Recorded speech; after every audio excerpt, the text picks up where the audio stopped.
आज ही Doubtnut app download करें। Doubtnut पर होगा अब आपके सभी मैथ्स, केमिस्ट्री, फिजिक्स और बायोलॉजी डाउट्स का सफाया। बस अपने क्वेश्चन की फोटो खींचो, उसे क्रॉप करो और तुरंत वीडियो सोल्यूशन पाओ। Download now.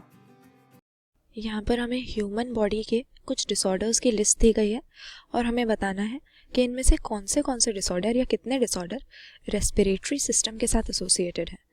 तो हम जानते हैं कि रेस्पिरेटरी सिस्टम हमारी बॉडी में ऐसा ऑर्गन सिस्टम है जो गैशियस एक्सचेंज में इन्वॉल्व होता है। यानी क्या करना होता है इसको, हमारी बॉडी के जो डिफरेंट सेल्स हैं या बॉडी टिश्यूज़ हैं, इनकी नीड्स पूरी करने के लिए ऑक्सीजन ऑब्टेन करना होता है और कार्बन डाइऑक्साइड को इनमें से एलिमिनेट करना होता है।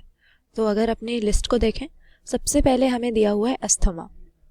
अब अस्थमा क्लियरली हमारे रेस्पिरेटरी सिस्टम को अफेक्ट करता है, क्योंकि जो ब्रोंकाई और ब्रोंक्यूल्स होते हैं हमारे अस्थमा के केस में, उनकी इन्फ्लेमेशन हो जाती है, जिसकी वजह से सांस लेने में दिक्कत होती है और वीजिंग होती है। तो क्योंकि ब्रोंकाई और ब्रोंक्यूल्स डायरेक्टली हमारे रेस्पिरेटरी सिस्टम का ही हिस्सा है, हमारे एयरवेज इनको हम मान सकते हैं, जो कि हमारे विंड पाइप से हमारे लंग्स तक एयर को लाने में हेल्प करते हैं। तो अस्थमा को तो हम इसमें गिनेंगे, एक हो गया अस्थमा। दूसरा कह रहे हैं साइनोसिस। अब साइनोसिस एक ऐसा डिसऑर्डर है जहां हम देखते हैं कि पर्सन की जो स्किन होती है और बॉडी की म्यूकस मेम्ब्रेन्स होती हैं, वो डिसकलर हो जाती हैं। नॉर्मल कलर के बजाय वो ब्लूइश या पर्पलिश कलर की नज़र आने लगती हैं।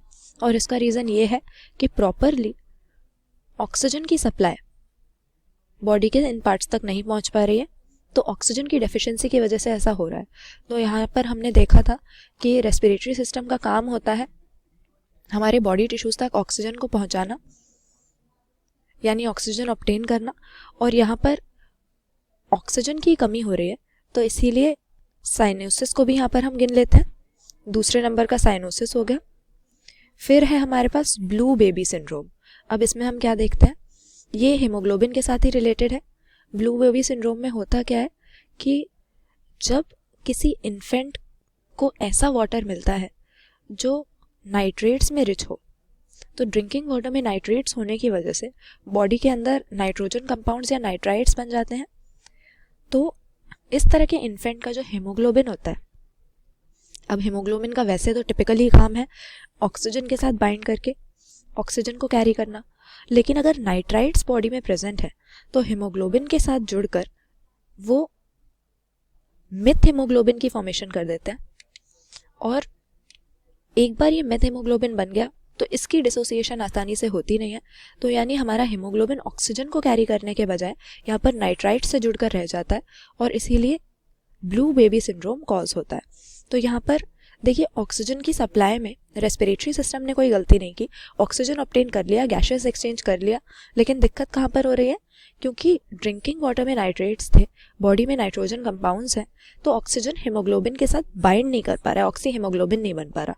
तो इसमें हमारे रेस्पिरेटरी सिस्टम की गलती नहीं है, ये तो हम कह सकते हैं एक तरह से एक टॉक्सिसिटी वाली डिजीज़ हो गई, तो इसको यहाँ पर हम काउंट नहीं करेंगे। अगला लिखा हुआ है एटेलेक्टेसिस, ये भी बिल्कुल सही है। ये वर्ड हम यूज़ करते हैं लंग्स जब कोलैप्स हो जाती हैं तब, और इसका मेनली रीज़न होता है लंग्स के एल्वियोलाई जो या तो डिफ्लेट हो चुके हैं, पिचक चुके हैं, या फिर इनमें फ्लूइड भर गया है या पानी भर चुका है। इसकी वजह से जब लंग्स कोलैप्स हो जाती हैं, इसे हम एटेलेक्टेसिस कहते हैं। फिर जॉन्डिस तो क्लियरली यहाँ पर हम नहीं गिनेंगे, एटेलेक्टेसिस को गिन लेंगे, डायरेक्टली लंग्स को अफेक्ट कर रहा है। लेकिन जॉन्डिस हमारे डाइजेस्टिव सिस्टम का डिसऑर्डर है। जब बाइल पिगमेंट्स बॉडी में इकट्ठे हो जाते हैं तो रेस्पिरेशन से इसका कोई लेना देना नहीं है। एंथ्राकोसिस हमारा लंग्स के साथ रिलेटेड है, क्योंकि यहाँ पर हम देखते हैं कि लंग्स के अंदर कार्बन की डिपोजिशन हो जाती है।